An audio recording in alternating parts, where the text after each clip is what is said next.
I want to thank everybody who is joining with us here today, especially those who are behind me that I'll be talking more about here shortly. To begin with, let me point out the obvious.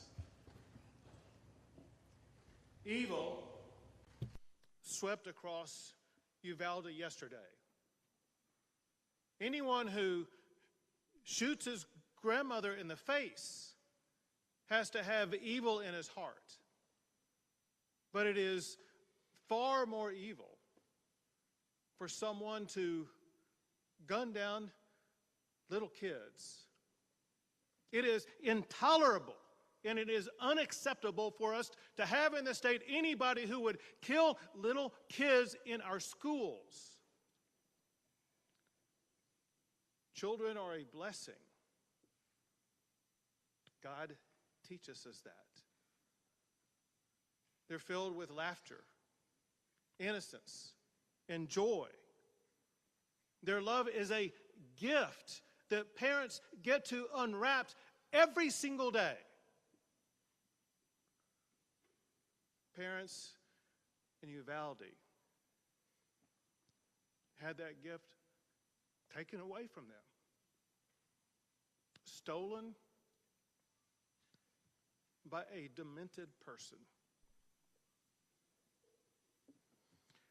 Days before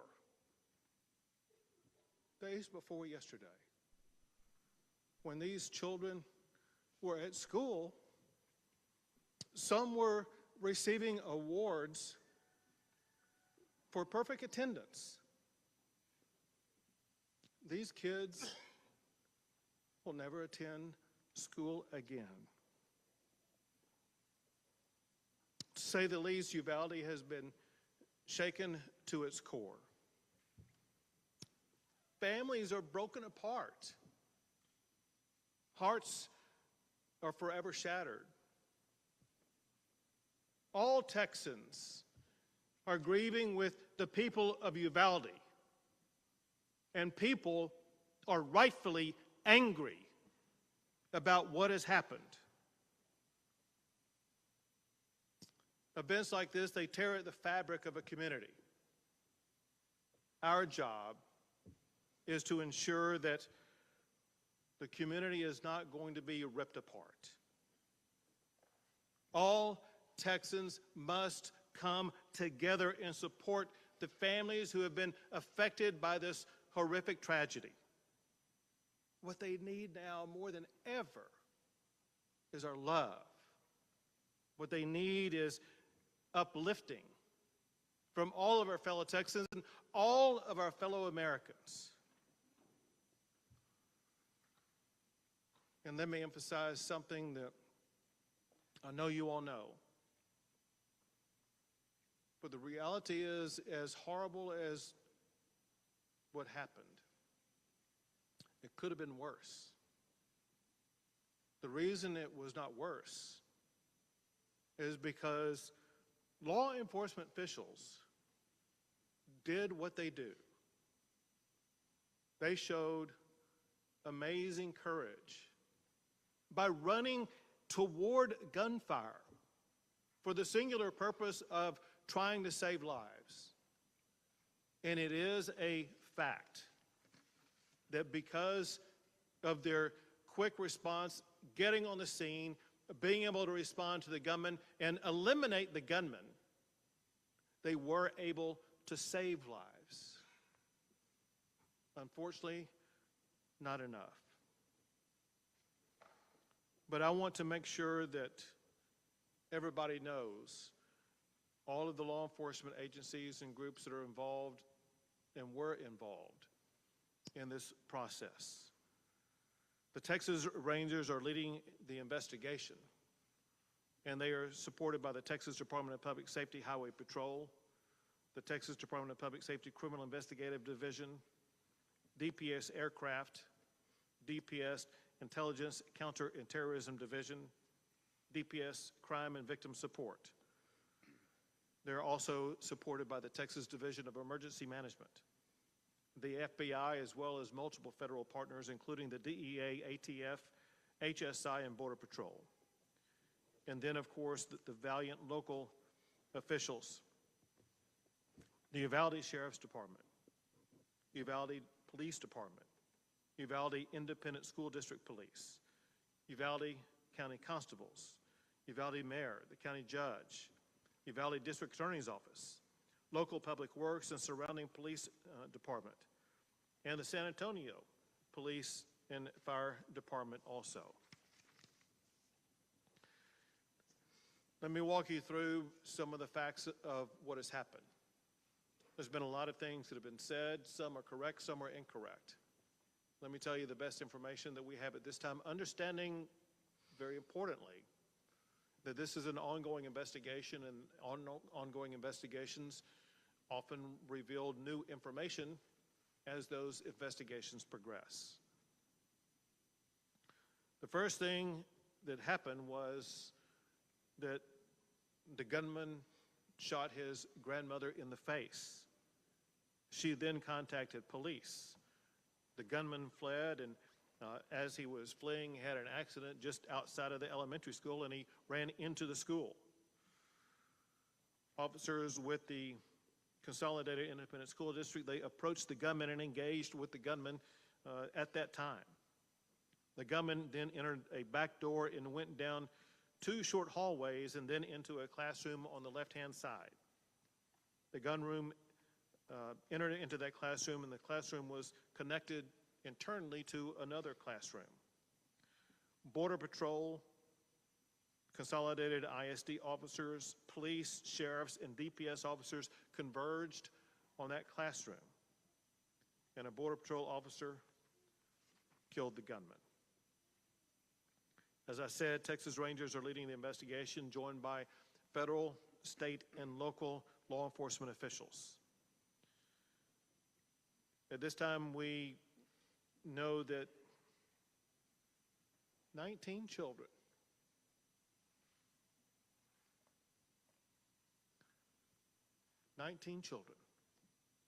have lost their lives. 2 faculty members lost their lives. In addition to that, there are 17 people who are injured, but their injuries are not life-threatening. All family members of all of these students and faculty members have been contacted and informed about the circumstances. Officials are working with parents to ensure that their parents are going to be able to see their children. Parents should contact victim services at the county fairplex. We know that there are parents still striving to make a connection. All parents are welcome and urged to contact victim services at the county fairplex. The gunman was 18 years old and reportedly a high school dropout. Reportedly, there has been no criminal history identified yet. He may have had a juvenile record, but that is yet to be determined. There was no known mental health history of the gunman. He used one weapon, which was an AR-15, using 223 rounds. There was no meaningful forewarning of this crime other than what I'm about to tell you. As of this time, the only information that was known in advance was posted by the gunman on Facebook approximately 30 minutes before reaching the school. The first post was to the point of, he said, "I'm going to shoot my grandmother." The second post was, "I shot my grandmother." The third post, maybe less than 15 minutes before arriving at the school, was, "I'm going to shoot an elementary school."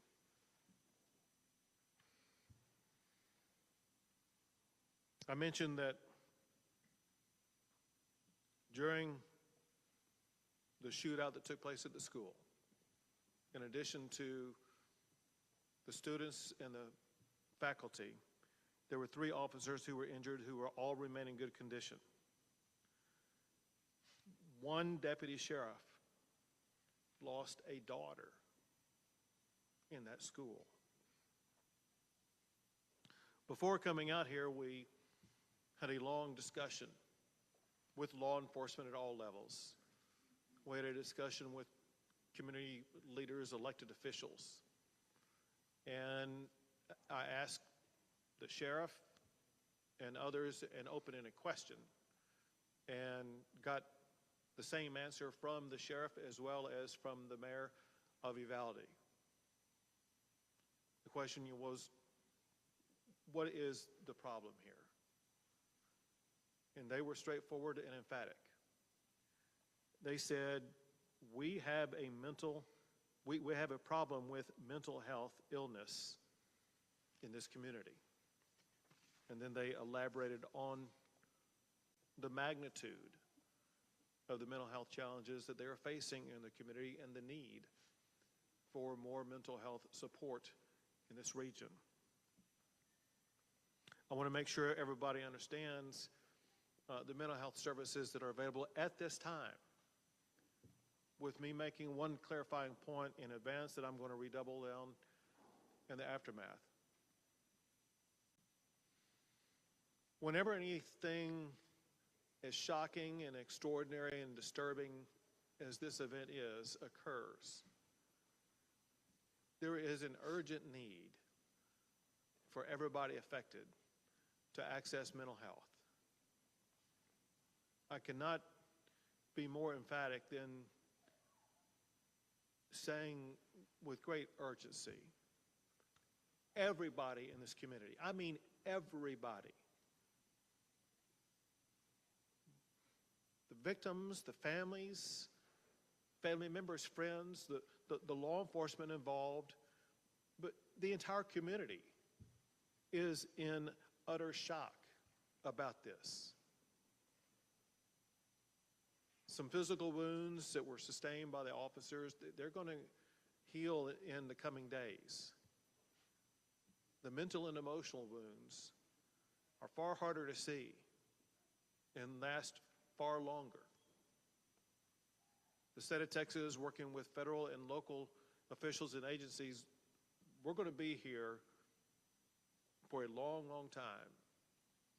And one key point that we will focus on is making sure that everybody in this community has the access they need for as long as they need it to address with the mental and emotional health care needs that they have. I want to list various agencies and make sure these are made available to the public. The mental health services currently available are from victim services from across the area, from federal, state, and local levels, including the Family Resource Center at the Uvalde County Fairplex. Schools have crisis teams at the Uvalde Civic Center.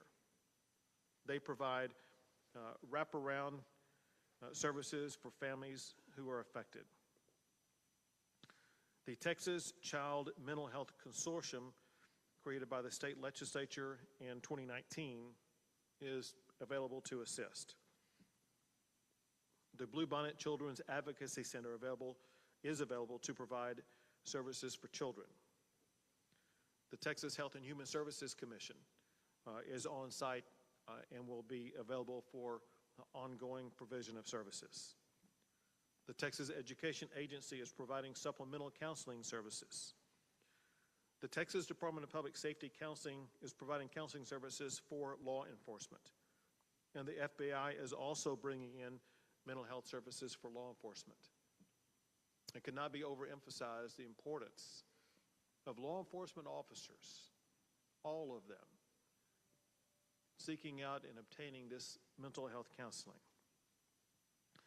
The District Attorney's Office for Victim Services has a phone number available for all victims, and candidly, the entire community, in a way, is a victim here. And I was provided their number to give out to you publicly. This is the number for the District Attorney's Office for Victim Services. The number is 830-278-2916.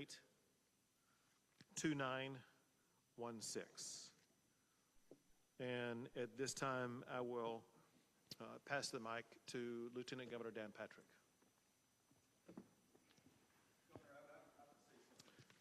Excuse me.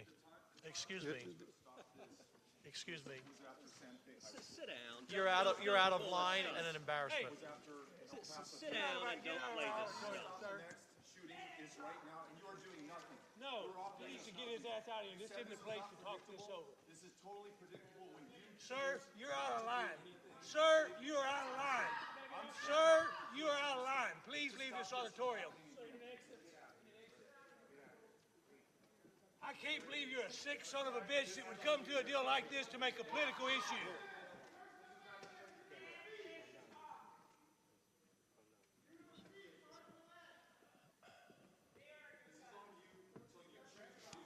It's on assholes like you. Why don't you get out of here?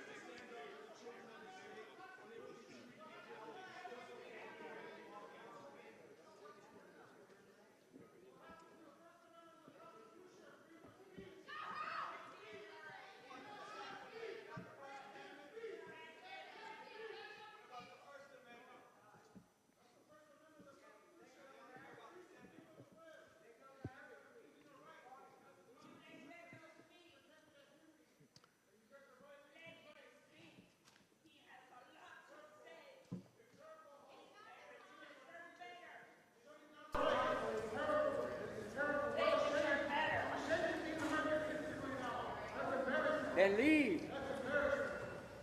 There are family members. There are family members who are crying as we speak. There are family members whose hearts are broken. There's no words that anybody shouting can come up here and do anything to heal those broken hearts. We all, every Texan, every American has a responsibility where we need to focus not on ourselves and our agendas. We need to focus on the healing and hope that we can provide to those who have suffered unconscionable damage to their lives and loss of life. We need all Texans to, in this one moment in time, put aside personal agendas. Think of somebody other than ourselves. Think about the people who were hurt and help those who have been hurt. And this time, Lieutenant Governor will speak. I was just about to say that there will be plenty of time to discuss and analyze what happened yesterday and do everything that we can within our power to hopefully prevent it from happening again. But now is a time, people watching around the world, in this country, in this state, to focus on these families, as the governor just said. Right now, we need to put our arms around the families of these victims, the students and the teachers. This is not a partisan issue. This is not a political issue. This is an unimaginable moment that will impact the lives of those who lost their children and those who survived, the adults and the teachers, the men and women of law enforcement who were there. We are better than this as a country. We are better than this. These types of crimes, when you see children killed, go to the very core of all of us who have children or grandchildren.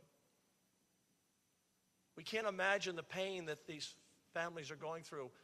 We saw it 4 years ago in Santa Fe. So can we not be a nation that can stand together for at least a day or a week or a month? My gosh. To put these families first and everything else second. My gosh.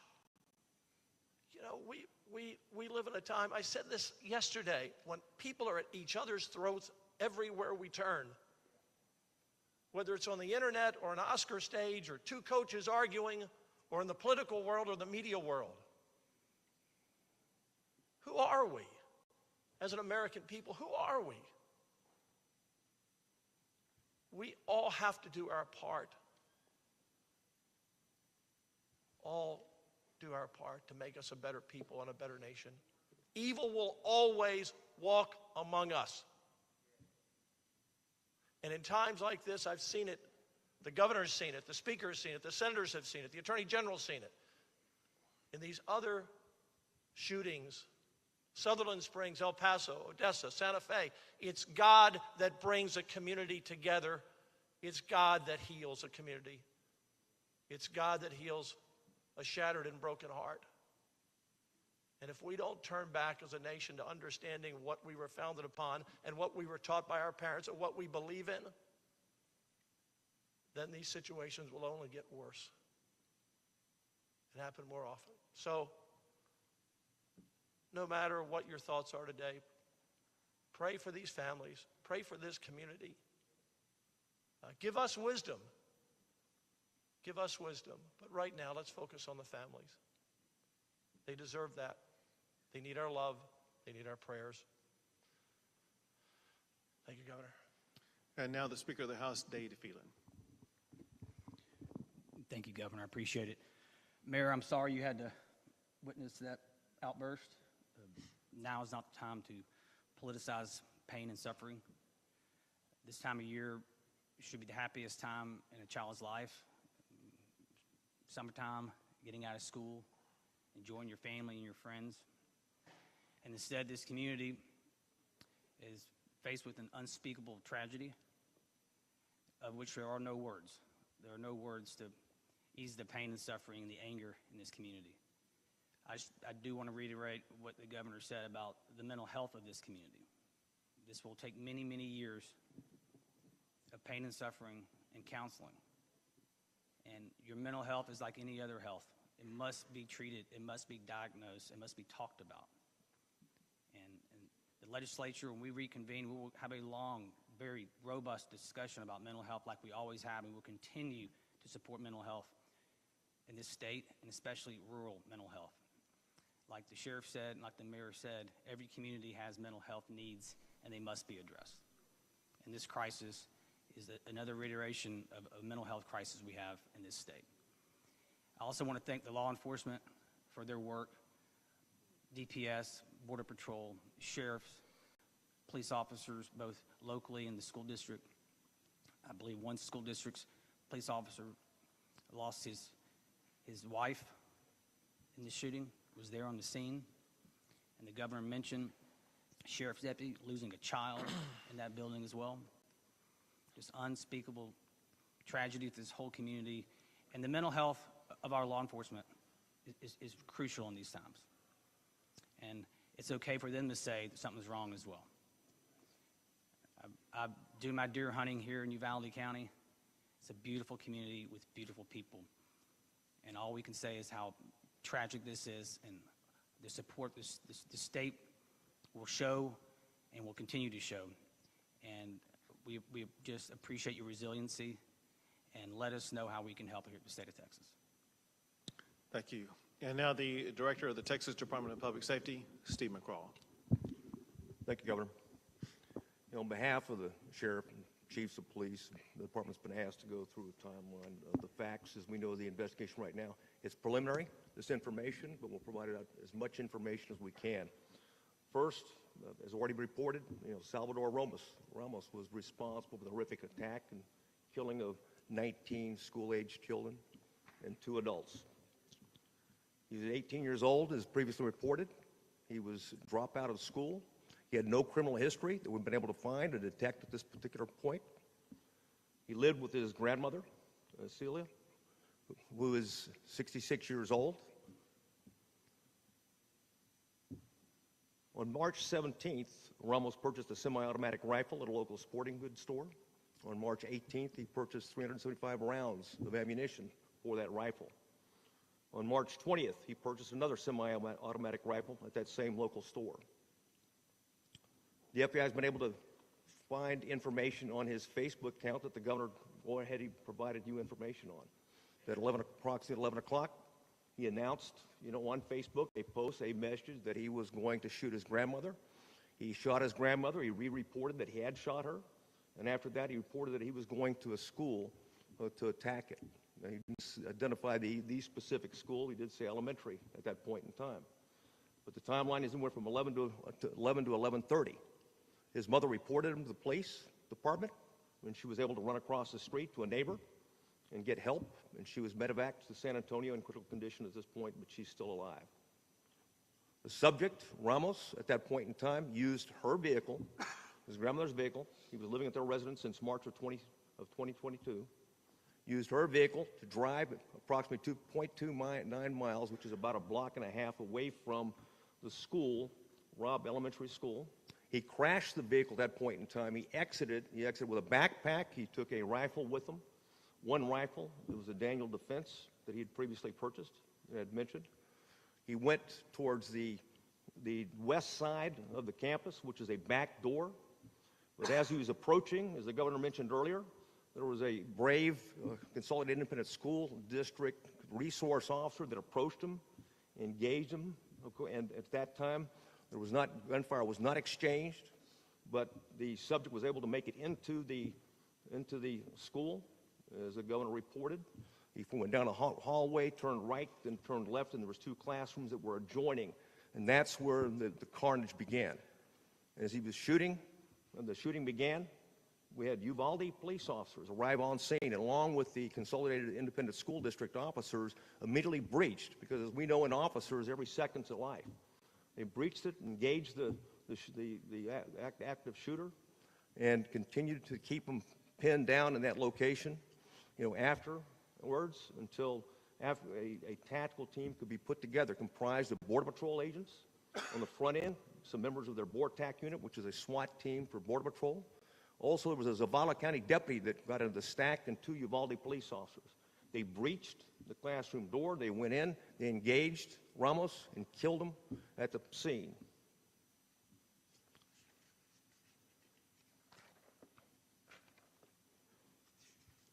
That covers it, Governor. One thing I'd like to say, though, and you hit the nail on the head, is that in the profession of law enforcement, it is a profession. What looks right and how we measure ourselves is the absence of crime and disorder. Obviously, this is a situation we failed in the sense that we didn't prevent this mass attack. But I can tell you those officers that arrived on the scene and put their lives in danger, they saved other kids. They kept them pinned down.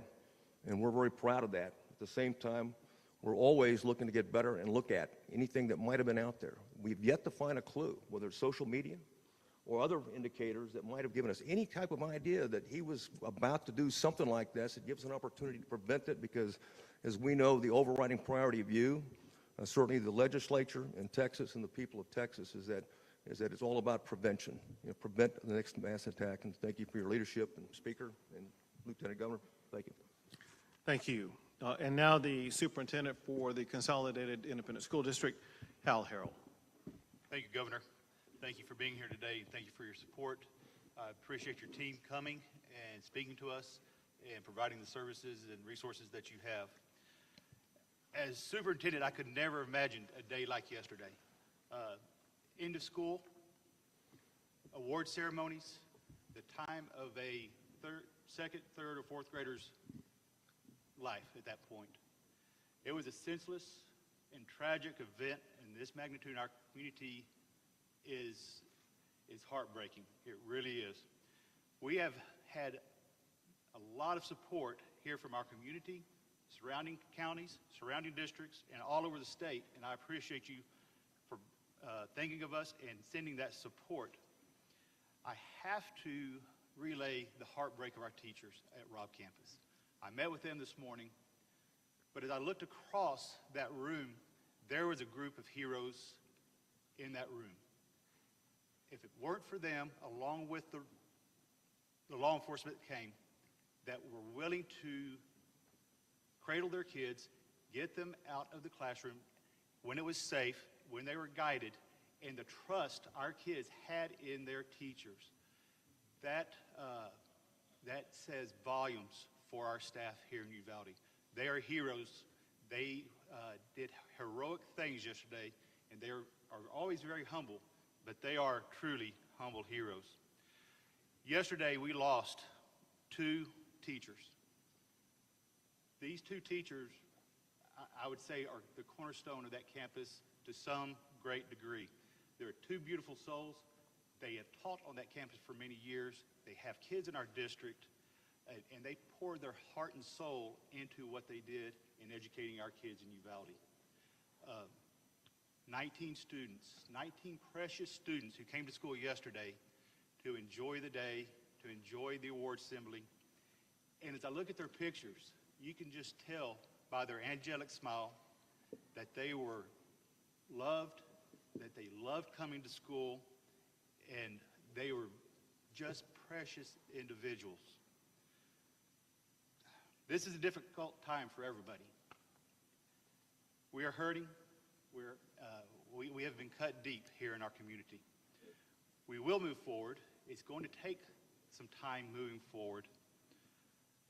While our faith has been shaken, we ask you to continue to pray for these families, these kids, in our community, and our teachers. I am a product of Uvalde. I'm born and raised here. I've worked for this district for 30 years.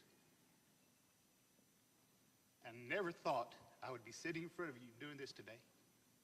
But please, pray for our teachers, pray for our community, and we will move forward.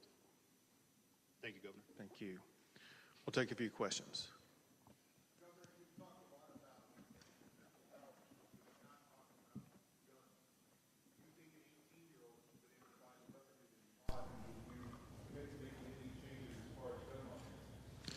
So the ability of an 18-year-old to buy a long gun has been in place in the state of Texas for more than 60 years. And think about during the time over the course of that 60 years, we have not had episodes like this. And why is it that for the majority of those 60 years, we did not have school shootings? And why is it that we do now? The reality is I don't know the answer to that question. However, what I do know in talking to the leaders here, as well as leaders in other locations around the state, and that is one thing that has substantially changed, is the status of mental health in our communities. What I do know is this, and that is we as a state, we as a society, need to do a better job with mental health. Anybody who shoots somebody else has a mental health challenge, period. We as a government need to find a way to target that mental health challenge and do something about it.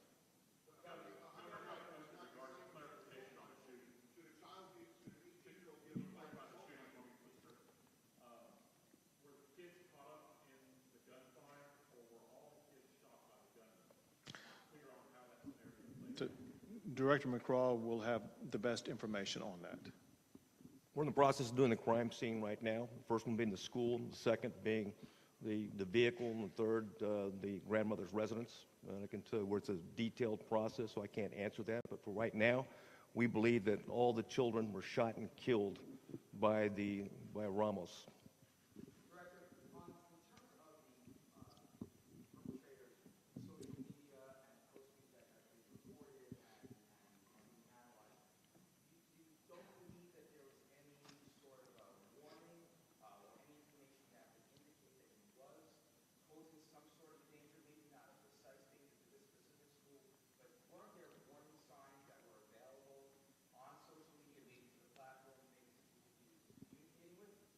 We did see some, and I think one was of a concern, and that concern was, relayed to allegedly, we haven't confirmed it yet, to someone in California who didn't report it. And we're in the process of working with the FBI right now to make sure she's interviewed and find out more about it. There may be other clues out there right now that we're not aware of. This is a preliminary part of the investigation, and we're going to scour everything to find anything that what could have indicated in some way, shape, or form that this individual was a threat to the community. But nothing had come to local law enforcement as they could have happened? None at all. In fact, this is, you know, we're astounded at the beginning of the investigation because there's usually something out there, but right now, it is as that reported on the timeline. If we find out something else, we'll provide that information.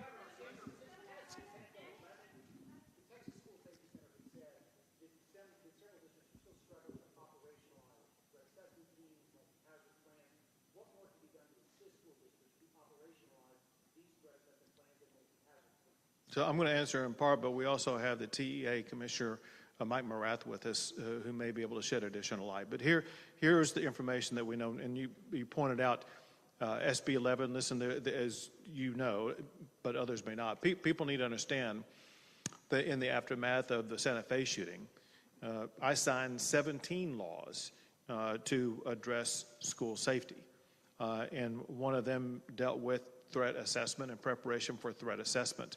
And there are certain standards that schools are required to comply with to make sure that they are addressing threat assessments. I have no information as we speak at this particular time about the status of this particular elementary school or the ISD about what the status was concerning threat assessments. However, to make sure that your broader question is answered sufficiently, Mike, you want to come up? The person coming up is Mike Morath, who is the commissioner for the Texas Education Agency. So there's significant appropriations provided to ensure that the local school systems around the state have resources for this. One of the components of Senate Bill 11 was a school safety allotment. There was additional upfront funding for that. The Texas School Safety Center and our agency work in collaboration to provide technical assistance and training to school district leaders, counseling team leaders, others, to ensure that the threat assessment protocols and these procedures, including threat response plans and the operational multi-hazard plans, are practiced on a recurring basis. So there have been essentially fairly significant efforts to bolster those managerial practices and these detective or preventative practices in schools all over the state of Texas. We will continue to do more. After any incident like this, of course, you reflect on lessons learned to ensure that we can prevent this kind of situation in schools going forward. Yeah, if I can just add to that. One sec. I'll call on you next. 1 second. If I can just add to that briefly, in 19, the House and Senate worked together, put $100 million into trying to give the schools all the tools that they needed to try and protect the student. The Marshals program, the Guardian program to arm teachers where schools want it. We left a lot of those programs optional up to the parents and the school boards and the school districts, and they're doing the best they can. And you're always going to have, again, no matter what you do, there's going to be someone to find another area that's vulnerable. But the legislature did act. The governor signed those bills, but we can and need to do more. And in the area of mental health, we've also been working on that as well, but need to do more. We've got to, in our smaller schools where we can get down to one entrance might be one of those solutions. If you had taken 3 more minutes to find an open door, police were there pretty quickly. But this school district has been doing a really good job in trying to protect their students, and those teachers died yesterday protecting their students. And this is a continued work for us. Go ahead. You were at a political fundraiser in Walker County. Why did you not cancel that event? And your press officer stated that you plan on canceling all future political events going forward until further notice. Does that include the NRA convention here in Houston on Friday? So first, with regard to yesterday, I was actually in Taylor County responding to a different disaster, a disaster of fires that had ripped through Taylor County and destroyed 20 homes. And that is when I learned about the shooting that was taking place pretty much at that time here. On the way back to Austin, I stopped and let people know that I could not stay, that I needed to go, and I wanted them to know what happened and get back to Austin so that I could continue my collaboration with Texas law enforcement to make sure that all the needs were being met here in the Uvalde area. As far as future plans are concerned, listen, I'm living moment to moment right now. My heart, my head, and my body are in Uvalde right now, and I'm here to help the people who are hurting.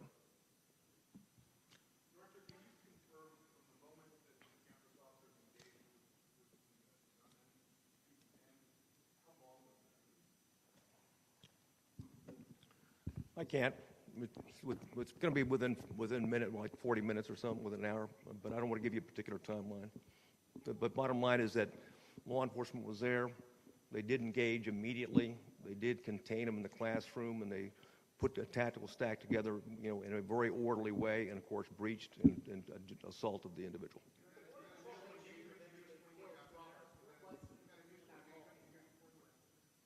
The initial engagement? No, I mean, yeah, it was just, it confronted him and wanted to find out, because he read the report, heard the accident, and was out trying to check on that particular crash when he saw it. So he followed him right in immediately, okay, and when rounds were exchanged. And of course, then also we had 2 Uvalde police officers previously described that went in and was involved in also the shooting with the subject and were wounded. And of course, they were also responsible for containing him in that area. Go ahead. Yes, sir.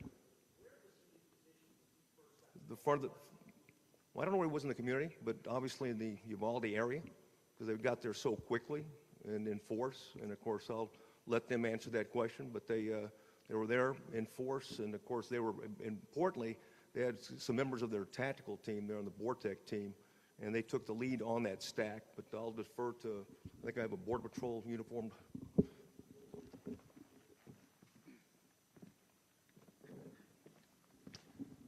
Thank you. So first off, the U.S. Border Patrol Del Rio sector has a station in Uvalde. So we have about 150 or so agents that are permanently assigned to Uvalde. We also have several agents in other stations that choose to live here in this community as well. So we had folks that came from off-duty. We had folks that came from training. We had folks that were in the field and responded. So a multitude, some 80 in total, Border Patrol agents responded. So as to where that particular individual came from, don't have that yet. The investigation will bear out, but we have a large presence permanently here in Uvalde. Did you? Not going to release his name just yet. Go ahead.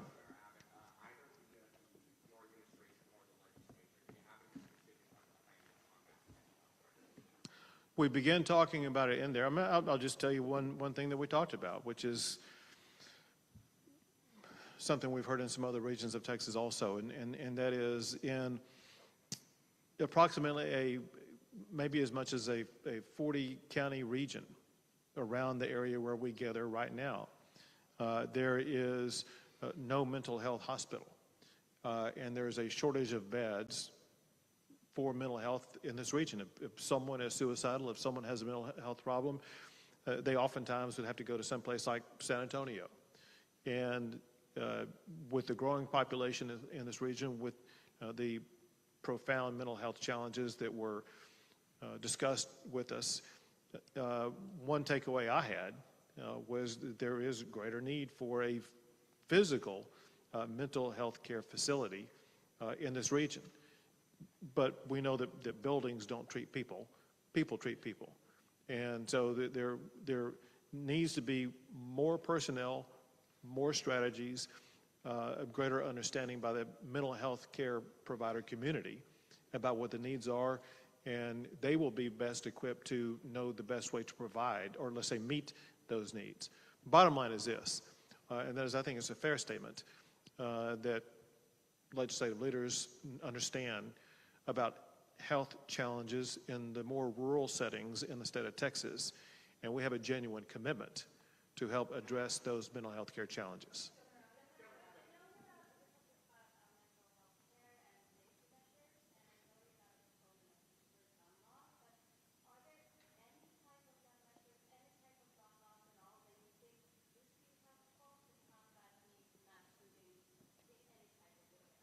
It's one of those issues that was widely discussed in the last several sessions, in particular in the 2019 session.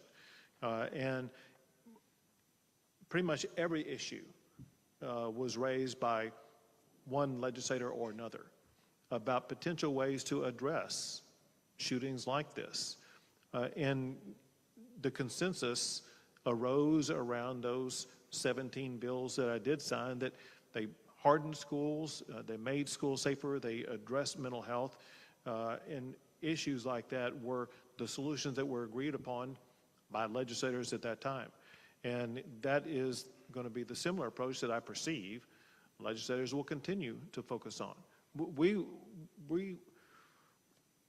consider that what we did in 2019 to be one of the most profound legislative sessions, not just in Texas, but we've seen in any state in addressing school shootings. That said, to be clear, we all understand our work is not done. Our work must continue. And we will continue to discuss with legislators about all the potential avenues and pathways that we can take to make sure that schools will be even safer going forward.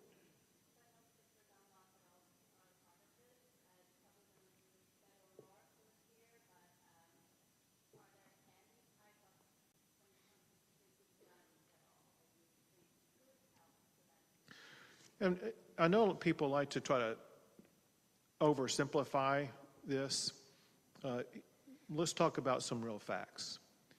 And that is, there are, quote, real gun laws in Chicago.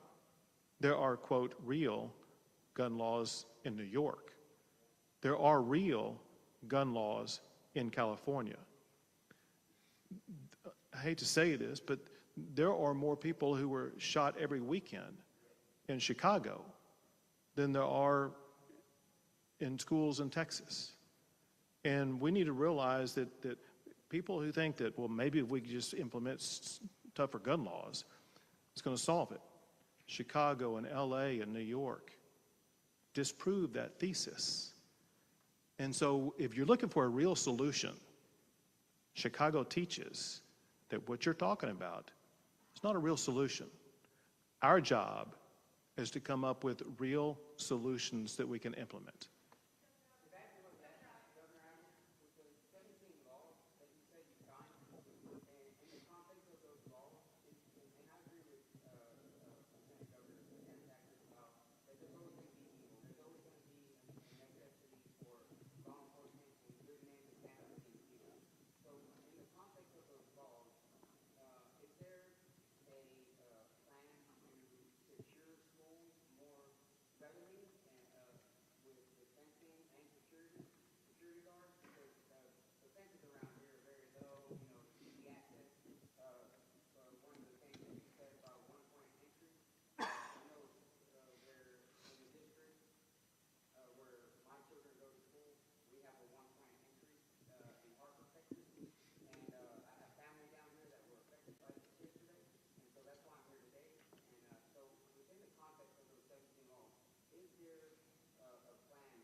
So the last thing first, and that is altogether, we allocated more than $600 million, so more than $500 million to address school safety. As it concerns the first parts of your question, the answer is, with the laws that we passed in 2019, which is 3 years ago, all those measures that you were talking about were included in those laws. Let me give you several examples. An entire platform that was addressed is what's called school hardening or hardening schools. Some of those strategies reduce the number of entrances. Other strategies provide things like school marshals or having DPS officers or others fill out their paperwork in schools so that there will be a law enforcement presence in schools. They involve different types of strategies that will should make it more difficult for a shooter to get into a school. That said, I can tell you what we all agree upon. We're all going to go back and look at both exactly what was passed, any shortcoming in what was passed, any shortcoming in implementation. I want you to know also that included in those laws were requirements by school districts across the state of Texas to work with the School Safety Commission to make sure that all the strategies would be used and employed and tested, including active shooter strategies for schools to be ready, to be prepared to employ as needed. And so, yes, from pretty much every angle, it was debated. And let me go back in time. This is something where I began working up the governor's plan to respond to this a year in advance. And legislators had an entire year to be looking at that, to be debating that, to be getting prepared for that. Then I made it an emergency item during the session, which meant that everyone was going to be focusing on it, and they did. So my point is saying that, and that is that this took the time, effort, and mental involvement of all legislators during the course of that session to put what they consider to be the best solutions on the table. Many of them were adopted, some were not, but we adopted what we consider to be the best plans that session. Again, we will always, and especially in this coming session, evaluate what more needs to be done in our schools to make them even safer.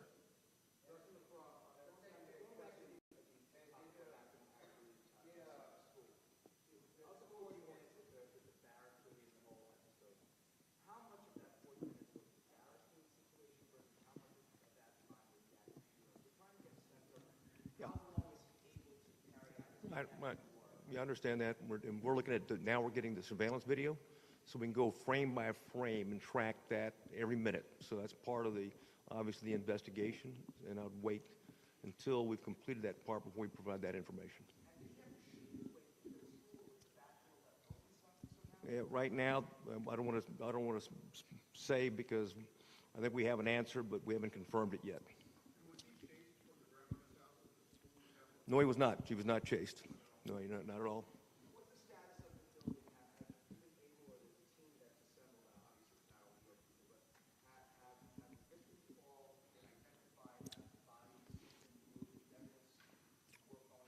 All the victims have been identified, and all the notifications have been made. Yes, there's an ongoing recovery team. We've got certainly a company of Texas Rangers with forensic background are conducting it, and then we've got the FBI's evidence response team, and of course ATF is helping as well. Can we get you to speak up a little bit?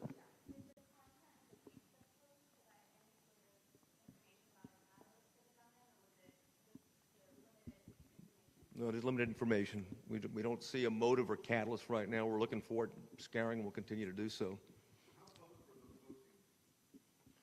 They were public, like anything else. They were out there, and he was trying to communicate. And of course, some of the information is we're going to have to continue to do interviews with people that he'd been in contact with. So we're not even close to being done yet.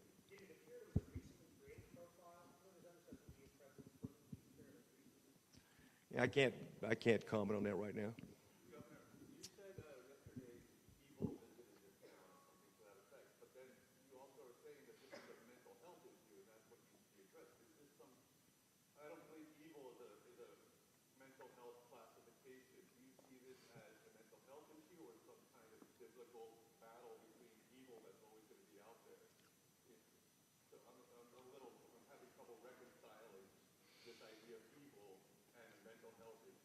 So, and very interestingly, in the meeting that we had before coming out here, I raised that exact issue because we talked about mental health.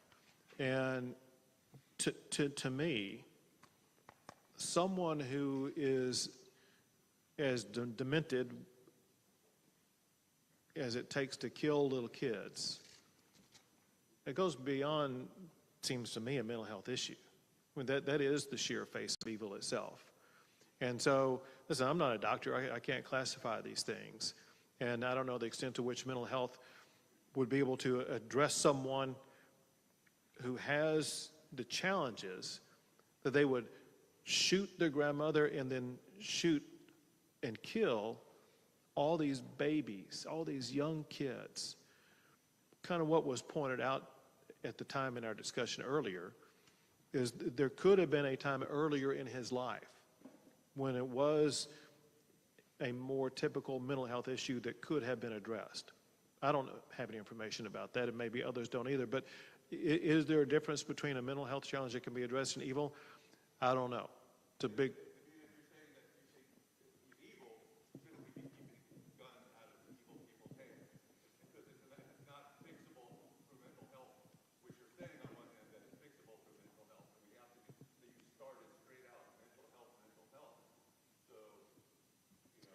And this. And that oversimplifies things. Like, you don't want to oversimplify this, but to just say it's evil seems to oversimplify it.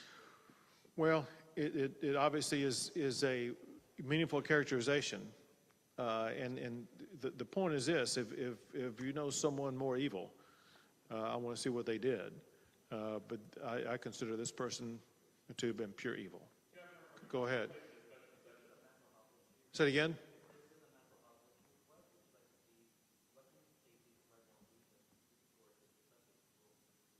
Well, it's the answer that I was given to this gentleman back here earlier, and that is something that we did talk specifically in our meeting before coming out here, and that is, for one, not just this community, but the surrounding geographic area is lacking in a mental health hospital or other physical facility. And there literally are either no beds or inadequate beds to address those with mental health challenges. And when you look at the population base and perhaps a growing population base in this geographic region, an issue that we will be taking up is going to be what ways do we address the mental health issues? Does it include a physical facility such as a mental health hospital? If so, how large would it be? Things like that. So there are many issues for us to consider and evaluate and to work on addressing. Speaker Phelan wants to add more to that. I'd like to add to that. So in the last special session, we actually appropriated about $150 million in ARPA funds for the Children's Mental Health Consortium to partner with campuses across the state of Texas, higher education, four-year institution, two-year institutions, to have a mental health professional on campus to contract with local ISDs to make certain. This is mainly a COVID issue of mental health for children coming out of COVID, but it's mental health across the board for any child who wants to meet with a professional, which is a challenge. I'm from rural Texas. It's a challenge to have those professionals in your community.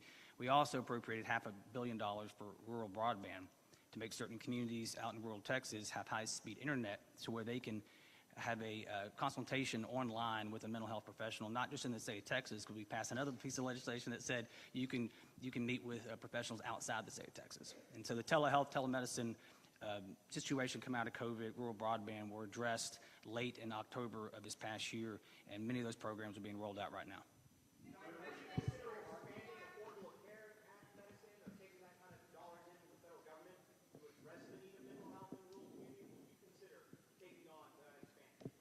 We have other ways of addressing it and other funds available for it.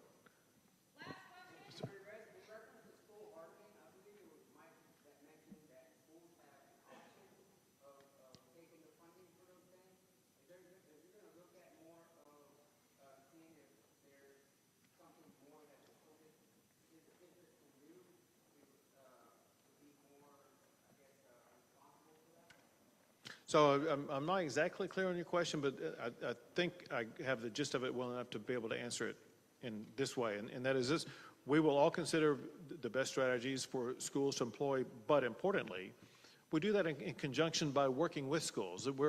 We won't be imposing policies on schools without working with them. We need ISDs and schools and school leaders and school safety professionals at the table for that discussion purposes if we're going to achieve the best standards that are possible. Thank you all.